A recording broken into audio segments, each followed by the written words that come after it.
Ayun mga kabuka, good morning. So this video is mamasolmi mga kabuka.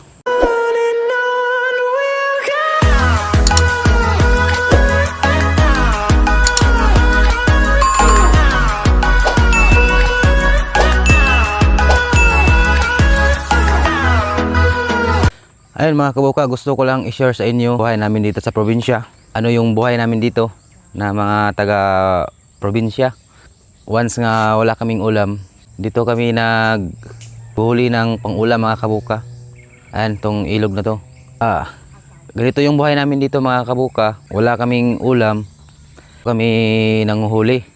Siyempre kasama ko yung dalawa kong anak. Ayan, yung isa. Ayan, tapos yung isa kong anak ko. Ayan, ito pala yung ginagawa niya. Yung ginagawa niya, yun yung pangpain namin ng pangbingwit. Ito yung nilalagay namin dun sa may tansi para dun kakainin ng isda para mahuli namin. Itong tawag sa amin dito mga kabuka, trampa. Ayan. Dito kami kumukuha ng, kung wala kaming ulam, dito kami kumukuha ng ulam.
Ayan mga kabuka, na namin pang ulam. May huli na kami. Ito na yung huli namin mga kabuka. Ayan. Yan yun mga kabuka. Huli namin dahil gawin namin ulamin namin. Ayun mga kabuka, dito lang yung video ko. Thank you so much for watching. Ano ko pa? Ayan. Huwag niyong kalimutan mag-subscribe, share, and like. Bye-bye! Tell me pretty lies, look me in the face. Tell me that you love me, even if it's fake.